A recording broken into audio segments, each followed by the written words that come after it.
Hello everyone, कैसे हैं सब। शिक्षा विधि में सबका स्वागत है। देखो, हरियाणा जी के क्वेश्चन वाइज गोपाल सर ने सीरीज शुरू कर रखी है और सर वापस भी आ गए हैं। हरियाणा जी के जिलेवार परिचय में सबसे पहले मैंने आपको हिसार पढ़ाया था, जो कि मेरी जन्म भूमि है। आज मैं आपको गुड़गांव पढ़ा रहा हूँ, गुरुग्राम, जो मेरी कर्म भूमि रही है। उसके बाद नेक्स्ट हम देखेंगे पानीपत। तो ये हर जगह यूजफुल है, जितने भी आपके एग्जाम्स हैं हरियाणा एसएससी से जुड़े हुए, जित भी इस टाइप के।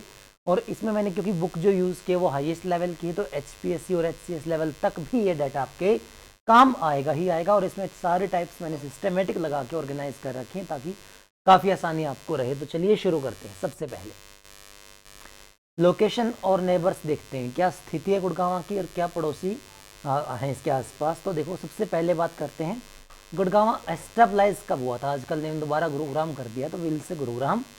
गुरुग्राम की स्थापना 1 नवंबर 1966, मतलब जब हरियाणा बना था। ये भी उन्हीं पुराने राज्यों में से एक है जो कभी से हरियाणा के साथ बना था। लेकिन इसमें एक विशेष बात क्या है, 24 दिसंबर 2007 को इसे नगर निगम का दर्जा भी दे दिया गया था।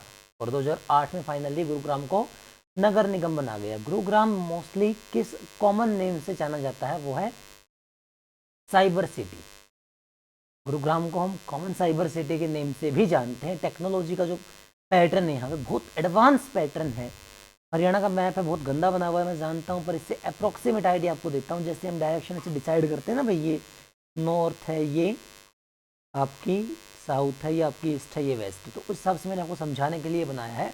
तो अगर हम गुड़गांव को देखते हैं इस प्रकार से, तो जो ये दिशा होती है, ये दिशा दक्षिण और पूर्व के बीच की दिशा है। और गुड़गांव इसी दिशा में स्टेबलाइज है, दक्षिण पूर्व दिशा में, साउथ ईस्ट में है हरियाणा की। और अगर हम बात करते हैं तो गुड़गांव के उत्तर दिशा में दिल्ली, जो कि अपने आप में एक राज्य है, जो कि अपने आप में एक राज्य है। और ऐसा ही इसके दक्षिण दिशा में भी है राजस्थान, और राजस्थान का अलवर जिला लगता है। तो ये हरियाणा का एक ऐसा जिला है जिसके दो तरफ कोई ना कोई राज्य टच होते हैं। अगर मैं इसकी पूर्वी दिशा की बात करूं तो फरीदाबाद हरियाणा का ही जिला है, पश्चिमी दिशा में रेवाड़ी, और ये साथ के साथ उत्तर पश्चिमी दिशा में झज्जर से भी टच होता है। मतलब इसकी बाउंड्री काफ़ी जगह मिलती है। और ये सब कहाँ कहाँ मिलती है आपको पता होना चाहिए। ऐतिहासिक महत्व है कोई, देखते हैं कोई हिस्टोरिकल इंपॉर्टेंस हो। तो अगर हम बात करते हैं भारतीय परंपरा की, तो हम भारतीय परंपरा में 4 युग सुनते हैं। सतयुग आता है, उसके बाद हमारा राम वाला युग आता है, त्रेता युग, फिर द्वापर युग, कृष्ण का युग, जिसमें महाभारत काल पढ़ते हैं। तो इसकी इंपॉर्टेंस और नाम महाभारत काल से ही है। महाभारत काल में जो कुरुवंश वाले थे, कुरुवंश, कौरव, ठीक है, पांडव, उनके जो गुरु बने, गुरु द्रोणाचार्य, उनके शिष्यों ने गुरु दक्षिणा के रूप में ये गांव उनको भेंट किया था। तो इसलिए गुरु वाला गांव, गुरुग्राम इसका नाम पड़ा। हालांकि थोड़ा सा इसको लेके अगर आप इश्यूज देखते तो पॉलिटिकली डिफरेंस मिलता है, क्योंकि गुरुग्राम जो माना जाता है रियल में, वो गुरु द्रोणाचार्य की पॉलिटिकल एरिया माना जाता है। वो इनके गुरु होने के साथ साथ उस टाइम सभा के सदस्य भी थे। जैसे मान लो आजकल लोकसभा राज्यसभा होती है, वो एक सभा के सदस्य थे, और जिस सीट के वो प्रतिनिधि थे वो गुरुग्राम था। ठीक है, तो ध्यान रखना, अगर ये बच्चों की भेंट से हटके कोई क्वेश्चन आ जाए तो गुरु द्रोणाचार्य का राजनीतिक क्षेत्र था ये। फैक्ट को बदलते टाइम नहीं लगती, कुछ चीजें बुक्स के अंदर नहीं होती बट हिडन फैक्ट होते हैं, तो आपको ध्यान रखना है। उनका राजनीतिक क्षेत्र पूरा यही था, गुरुग्राम। और इसका पूरा नाम गुरुग्राम मसानी था एक्चुअली, क्योंकि मसानी नाम की जो आज भी ये बहुत प्राचीन मंदिर है, आप देखो ये मंदिर बनाया हुआ है मैंने, एक प्राचीन मंदिर है बहुत पुराना, माता का, चेचक की माता मानते देवी शीतला माता, उनका ये मंदिर है। हालांकि इसको लेके भी मैंने यहाँ पे नहीं लिखा है, बट बहुत सारी बुक्स कहती हैं कि जो शीतला माता है वो गुरु द्रोणाचार्य की वाइफ है, जो कि गलत फैक्ट है, जो कि मिसलीडिंग फैक्ट है। ठीक है ना, शीतला माता जो है वो पूरा अलग कंसेप्ट है। शीतला माता और मसानी माता जो कंसेप्ट है, ये अलग कंसेप्ट है। जो आपने कभी अगर सुना हो तो गुरु गोरखनाथ हुए हैं, उनकी जो गुरु माता थी ये वो थे। गुरु द्रोणाचार्य से इनका लिंक नहीं था किसी प्रकार का भी, पर मिसलीडिंग फैक्ट बुक के अंदर होते हैं, ध्यान रखो। गुरुग्राम मसानी चेचक की देवी थी शीतला माता, उनका प्राचीन मंदिर है यहाँ पे। गुरु गोरखनाथ की गुरु माता है। देखते हैं गुड़गांव में प्रमुख उद्योग क्या है, क्योंकि गुड़गांव टेक्निकल रीजन के लिए बहुत बहुत ज़्यादा फेमस है। तो उसके अंदर क्या क्या है जो अच्छे अच्छे उद्योग यहाँ पे स्टेबलाइज है, वर्ल्ड फेमस। सबसे पहले मारुति, मारुति उद्योग के दम पे ही टक्कर दी इसने, टक्कर दी है बिल्कुल विश्व में। हरियाणा का नाम, मैं भारत का नहीं हूँ, हरियाणा को भी एक अच्छे स्तर पर प्रेजेंट करके दिखाया मारुति उद्योग के दम पर। उसके बाद जो जापानीज कंपनी है होंडा, हालांकि इनके जो वर्क प्लेसेस हैं वो पूरे निमराना के अंदर एस्टेब्लाइज है राजस्थान में, लेकिन जो इनके हेड ऑफिस है और जो इनकी मार्केटिंग और सेल्स की टीम बैठती है वो पूरी गुड़गांव के अंदर बैठती है। उसके बाद सुजुकी मोटरसाइकिल का भी पूरा यहीं पे है। और सॉफ्टवेयर के पार्ट में तो क्या कहना, इंडिया में थर्ड प्लेस है, पहला चेन्नई, सेकंड बेंगलोर और तीसरे नंबर पर हरियाणा का, हमारे अपने हरियाणा का गुरुग्राम सॉफ्टवेयर निर्माण में तीसरा स्थान रखता है। एक अलग से वाइटल फैक्ट क्या है, पुलिस कमिश्नरेट हरियाणा में पहला जिला है जहां पुलिस महानिरीक्षक रैंक का जो अधिकारी होता है वही पुलिस आयुक्त होता है यहाँ पे। इसके अंदर 6 अधीन मतलब 6 पुलिस उपायुक्त आते हैं। ये हरियाणा का एकमात्र पहला ऐसा जिला है। ठीक है, आगे देखते हैं यहाँ पे महत्वपूर्ण स्थल क्या क्या हैं। सबसे पहले बात की थी शीतला माता मंदिर की। शीतला माता मंदिर बहुत पुराना मंदिर है और इसका जो पूजा स्थल बोर्ड है ये 1991 में गठन हुआ था, जिसके 11 सदस्य इसके अंतर्गत आते हैं। बहुत इंपॉर्टेंट है, बहुत इंपॉर्टेंट है, 11 सदस्य इसके अंतर्गत आते हैं और जो इसके अध्यक्ष होते हैं मुख्यमंत्री होते हैं। जैसे अभी श्री मनोहर लाल खट्टर इसके वर्तमान अध्यक्ष हैं।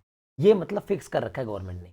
गर्म जल का चश्मा सोहना में, सोहना थोड़ा सा हिली एरिया है, पहाड़ी क्षेत्र फिलहाल, अरावली पर्वत है और पहाड़ों में जहां भी गंधक मिल जाता है, गंधक सल्फर, तो सल्फर पानी के साथ रिएक्शन करके हमेशा पानी को गर्म कर देता है इंस्टेंट, और गर्म पानी के चश्मे निकलते हैं जो ये मानते हैं कि जो गंधक का पानी होता है वो चर्म रोग का नाश करता है, चमड़ी का जो रोग होता है उसको खत्म कर देता है गंधक वाला पानी।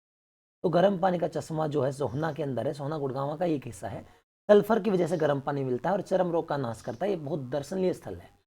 दमदमा झील, ठीक है, क्या कहने इसके, तो मछली शिकार का एक रमणीय स्थल है और वर्ल्ड फेमस है। बहुत लोग यहाँ पे जाते हैं प्राकृतिक सौंदर्य को देखने के लिए दमदमा झील। पटौदी महल, पटौदी महल भी एक मतलब बहुत फेमस यहाँ पे है। 1935 के अंदर जो आर्किटेक्ट थे, आर्किटेक्ट कौन थे, वास्तुकार हेंज, हेंज ने उस टाइम जो तत्कालीन नवाब थे इब्राहिम अली, उनके लिए एक महल बनाया था। ठीक है, उस महल का नाम क्या था, पटौदी महल। जन सामान्य के लोग जो थे वो उसको व्हाइट पैलेस कहते, ग्रामीण लोग जो है ना, व्हाइट पैलेस। ठीक है, और इसका वैसे नाम क्या था, पटौदी महल। लेकिन तब तो नवाब रहते थे। आज के टाइम पे यहाँ पे जो निमराना समूह है वो हेरिटेज होटल चलाता है अब फिलहाल, हाल फिलहाल में। ठीक है, वैसे नवाबों का पूरा इलाका पटौदी हुआ करता था। तो पटौदी को ही देखते हैं सबसे पहले। पटौदी में क्या विशेष था, पटौदी का जो ऐतिहासिक महत्व वो आज से नहीं, मुगल काल से है। कब से है, मुगल काल से। मुगल काल में अकबर के शासनकाल में रेवाड़ी सरकार का परगना हुआ करता था। रेवाड़ी के ये अंतर्गत आता था पटौदी का रीजन। ठीक है, फिर जब अंग्रेज यहाँ पे आ गए और मेनली मतलब इफेक्ट आया जब ईस्ट इंडिया कंपनी एक कहते हैं ना रूलिंग करने चल पड़ी। पहले तो ट्रेड कर रही थी, ट्रेड करने के बाद जब वो उतरी पूरा एक काबू करने के लिए, तब अंग्रेजों के कब्जे के बाद इसको रियासत बना दिया गया, पटौदी को नवाबों की रियासत बनी। लेकिन फेमस क्यों हुई, क्योंकि बहुत सारी रियासत भारत के अंदर थी पर सबके नाम हम नहीं जानते हैं। कुछ एक रियासत के हम नाम जानते हैं, उसके पीछे उनके कारण रहे हैं। तो इनके प्रख्यात होने का कारण क्या रहा है, नवाब इफ्तियार अली खां। ये क्या क्या थे, क्रिकेट के अंदर, हॉकी के अंदर, बिलियर्ड का, तीनों चीज़ों का। बताओ कमाल की बात है, इंटरनेशनल खिलाड़ी। अब कंपटीशन कम होने कोई तो फायदा होना चाहिए ना, आजकल तो आप एक प्लेयर नहीं बन पाते। ये क्रिकेट के लेवल पे भी, हॉकी के लेवल पे भी और बिलियर्ड के लेवल पे भी इंटरनेशनल खिलाड़ी थे। ठीक है, 3 गेम के। और जो 1928 में हॉकी में ओलंपिक विजेता टीम थी, मेजर ध्यानचंद, आपको ध्यान होगी, उस टाइम की ये सदस्य रहे हैं उस टीम के। और 1931 में इन्हें भारत की क्रिकेट टीम का कप्तान भी बनाया गया। टाइगर पटौदी के नाम से जाने जाते हैं। कौन, नवाब इख्तियार अली खां। उम्मीद करता हूँ ये बहुत बहुत इंपॉर्टेंट फैक्ट है बेटा, आप इसको बिल्कुल ध्यान रखेंगे। इन्हीं वजह से, इनकी वजह से ही पटौदी फेमस हुई थी। फिर फर्रुख नगर, फर्रुख नगर कब से चला आ रहा है भाई, बहुत पुराना है। नमक का यहाँ पे उत्पादन भी होता था और निर्यात भी होता था। 1865 में जो राजपूताना मालवा रेलवे लाइन है वो यहाँ बिछाई गई थी। और विशेष क्या है, जो बिचौल वंश के शासक थे दलेल खां, उन्होंने इसको अष्टभुजिया करते में, अष्टभुजिया करते कैसे होती है, अष्टकोणीय बोल देते हैं, कई अष्टभुजीय बोल देते हैं। जो एक ऑक्टागन शेप है, सॉरी मैंने तो हेक्सागन बना दी, ऐसे अष्टकोणीय शेप का अपना एक महत्व होता है। इसका बाहर का सारा एंगल 45 डिग्री का होता है, तो आर्किटेक्चर के हिसाब से बहुत इंपॉर्टेंट है कि एयर सर्कुलेशन परफेक्ट होता है अष्टकोणीय में। तो अष्टभुजीय आकृति में किसने बनवाया था? बिचौल वंश के शासक दलेल खां ने। और जो 7वें नवाब अहमद अली गुलाम खां थे, यहाँ के कहाँ के, फरुखनगर के, 1857 के विद्रोह में इन्होंने पार्ट लिया था, हिस्सा लिया था, और उसकी वजह से दिल्ली बुलाकर इनको बाद में अंग्रेजों ने फांसी दे दी गई थी। वो भी इनका एक फेमस होने का कारण बना। ठीक है, तो हरियाणा में जो गुरुग्राम की बात है उसमें इस चीज़ों के अलावा कोई विशेष रोल नहीं है। साइबर सिटीज नेम, लोकेशंस, अड़ोसी पड़ोसी, ऐतिहासिक महत्व और प्रमुख उद्योग, पुलिस कमिश्नरेट का बैठना, महत्वपूर्ण स्थल, और ये सब, बस दैट्स ऑल। उम्मीद करता हूँ आपको समझ में आया होगा। आपको पीडीएफ डाउनलोड करनी है तो आप हमारा टेलीग्राम चैनल जो डिस्क्रिप्शन में लिंक दिया गया है उसे ज्वाइन कर लीजिए, आपको पीडीएफ मिल जाएगी। और ऐसे ही लगातार सेशन पाने के लिए हमारे चैनल को सब्सक्राइब करें, वीडियो को लाइक करें, शेयर करना कभी ना भूलें, और वैल्यूएबल कमेंट करके अपनी फीडबैक जरूर दें। All the best to all of you, thanks for watching.